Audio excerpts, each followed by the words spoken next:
மதுரை மாவட்டம் புதூரில் அரசு நிலத்தை ஆக்கிரமித்து விற்பனை செய்தவர்கள் மீது நடவடிக்கை எடுக்க கோரி காவல் ஆணையரிடம் கிறிஸ்தவ அமைப்பினர் புகார் அளித்துள்ளனர்.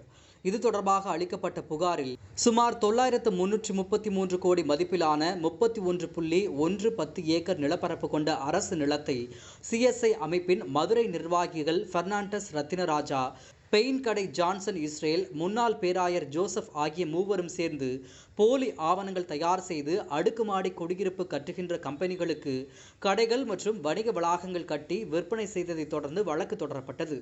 இந்த நிலையில் இது தொடர்பாக சம்பந்தப்பட்டவர்கள் மீது விரைந்து உரிய நடவடிக்கை எடுக்க வேண்டும் என மதுரை மாநகர காவல் ஆணையரிடம் கிறிஸ்தவ அமைப்பினர் புகார் அளித்துள்ளனர். CSI சிறுவலிபுத்தூர் சர்ச் மெம்பர், இந்திய கிறிஸ்தவ சீர்திருத்த சங்க தலைவர். நாங்கள் இந்த மதுரை ரட்சணிபுரம் இடத்துல ஒரு 31 ஏக்கர் ஏழை விதவைகளுக்கு 1912 ஜிஓ நம்பர் 3581 படி அமெரிக்கன் மிஷன் போர்டுக்கு அப்போதைய அரசு கொடுத்தது. ஏழை விதவைகள் பெண்கள் மறுவாழ்வு மையத்திற்காக கொடுக்கப்பட்ட இடம். அதை போலி ஆவணங்கள் தயாரித்து CSI நிர்வாகம் 1973 தனது பேருக்கு பட்டா மாற்றி கொண்டது. அது மிகப்பெரிய தவறு.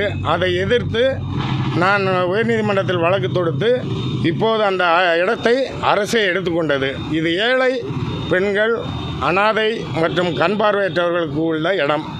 இதை மிஸ்யூஸ் பண்ணி கவர்மெண்ட் இடத்தை 2008 கிறிஸ்டோபர் ஆசிர் பிஷப் அவர் காலத்தில் விற்பனை செய்யப்பட்டது. இதுக்கு முன்னின்று நின்று வேலை பார்த்தது அட்வொகேட் பெர்னாண்டஸ் ரத்தினராஜா, லீகல் அட்வைசராக CSIயில் இருந்தார். அவர் தான் முழுக்க பத்திரத்தில் கையொப்பம் போட்டு சேல்ஸ் பண்ணியிருக்கிறாரு. அந்த இடத்தினுடைய மதிப்பு தற்போது மார்க்கெட் மதிப்பு 933 கோடி சொல்கிறாங்க. ஆனால் அது இப்போது மதிப்பு 3000 கோடிக்கு மேலே இருக்கிறது. இதை இப்போ அரசு மீட்டு எடுத்துக்கிடுச்சு. அரசு மீட்டு எடுத்து தன்னுடைய கைவசம் போயிடுச்சு. இப்போ அரசு இடத்தை விற்றவங்க இந்த குற்றவாளிகளை நாங்கள் பெடிஷன் கொடுத்துருக்குறோம் கமிஷனர் ஆஃபீஸில். அவங்க மீது கிரிமினல் நடவடிக்கை எடுக்கணும். ஒரு வார காலத்துக்குள்ளே எடுக்கணும். இல்லைன்னா நாங்கள் உண்ணாவிரத போராட்டம் தொடர்ந்து எங்கள் சங்கம் மற்ற அனைத்து மக்களையும் திரட்டி உண்ணாவிரத போராட்டம் இருப்போம். கட்டாயம் இந்த மீட்கப்பட்ட இடம் ஏழை மக்கள் பயன்பாட்டுக்கு அரசு கொண்டு வரணும். இது குறித்து மனு இன்று கமிஷனர்கிட்ட கொடுத்தோம். அவங்களும் வாங்கி நடவடிக்கை எடுப்பதாக சொல்லியிருக்கிறாங்க. வழக்கறிஞர்கள் அசோசியேஷன்லேருந்து வந்திருக்காங்க. அவங்களுக்கு என் நன்றியை தெரிவித்துக் கொள்கிறேன்.